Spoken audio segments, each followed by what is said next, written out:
Hey everyone! While I'm very interested in the mechanics of policies, it's also important to have a understanding of how policies are put in place. Now, the exact steps for implementing a policy are going to depend on the government you're looking at and which policy you're looking at. But we can look at a theoretical framework, a policy cycle, to have a understanding of what the key aspects are for any government. Now for me, I have a policy cycle that has 5 different stages, but that's not something that's set in stone by any means. There are others who will have a policy cycle that has either more or fewer stages. I will look at some of those towards the end of this video. But for now, let's get started with the 5 that I look at. The first stage is the agenda setting phase. This is the phase where we try to identify the specific public policy problem that we're trying to solve and to determine which one of those are important enough to move on to the next stages in the policy cycle.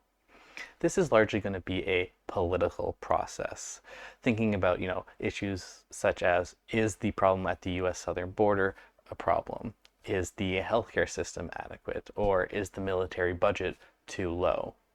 Now, the most helpful formulation of a public policy problem is one that is, specific, but also does not include a public policy solution within it.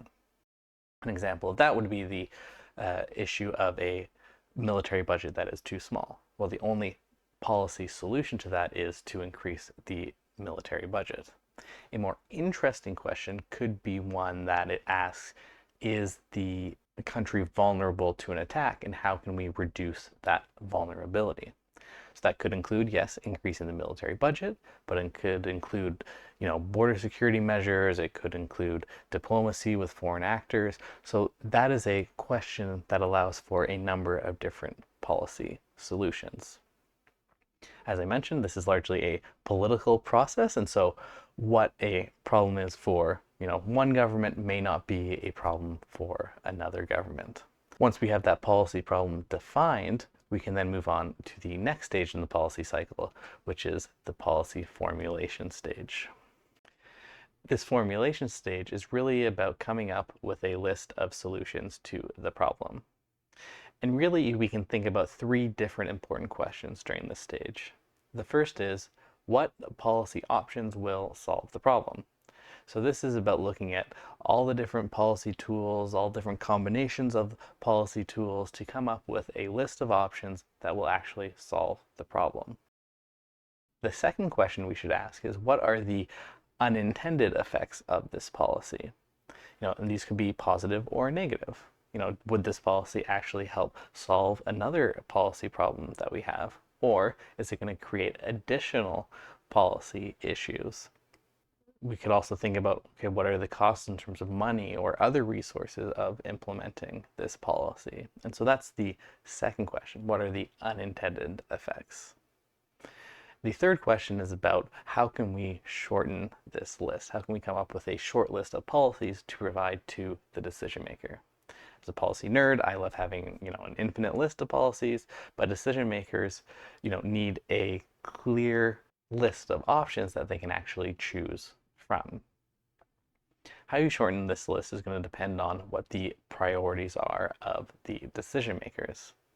If a decision maker has made it clear that they will never raise taxes, then there's no point in including raising taxes on the list of policy options.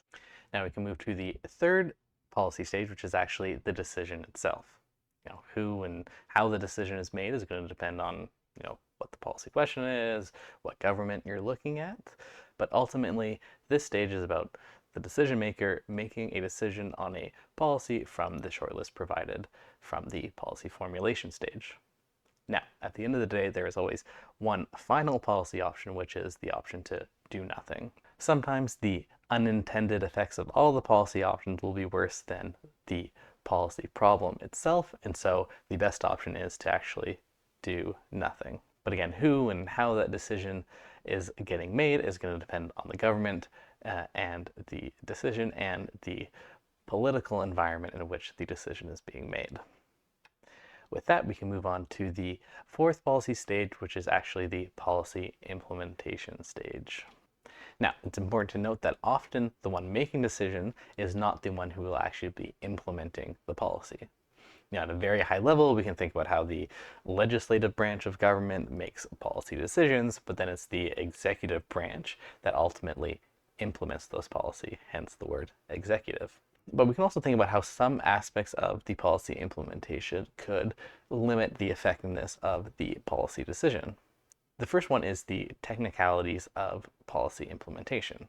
Now, hopefully these were accounted for in the policy formulation stage, but if there's a big distance between the decision makers and the policy implementation individuals, then those technicalities can be overlooked. The other aspect of how the implementation can limit the effectiveness of the policy is if the implementators do not want to implement that policy. In the Canadian Public Service, there's a motto of fearless advice and loyal implementation, and that loyal implementation aspect is key. Take, for instance, a policy of paying for public transit through user fees. If the bus drivers are not on board with that and they do not want to go and collect those fees, then that policy is going to have limited success. With that and the policy implemented, we can look to the final stage of the policy cycle, which is the evaluation stage.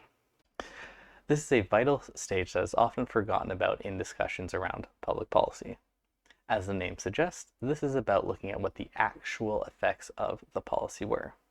So questions around, did it actually solve the policy problem that we had identified? Were the unintended effects what we expected them to be in the policy formulation phase, or were there other effects that we found only after implementing the policy?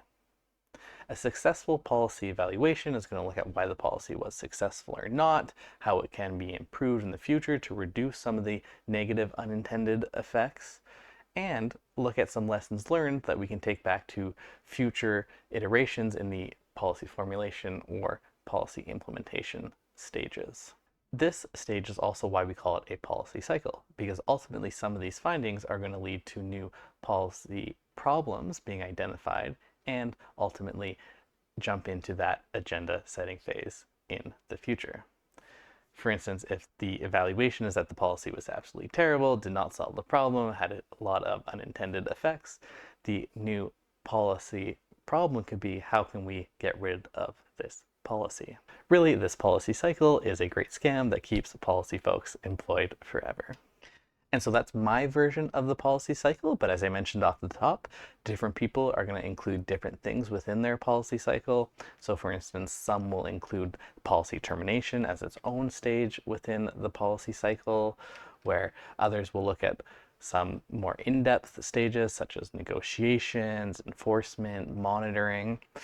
And it's not that I don't include those, it's that they are embedded in some of my stages of the policy cycle. Again, none of these are correct or incorrect. It's really whatever you find the most useful for whatever you're trying to do. But no matter which one of these you're using, it's important to understand that things are not always linear. Right? Sometimes you're going to jump between different stages of the policy cycle. So for instance, if you move from policy formulation to decision and the decision maker, isn't happy with any of the options, they may ask you to go back to policy formulation to come up with a new list of policies. So we shouldn't look at this necessarily as, one to the next, but to understand what are the important aspects of each of these stages. And that's it from me today. So I hope you enjoyed the video. If you did, please like and subscribe, and I will see you all in the next one.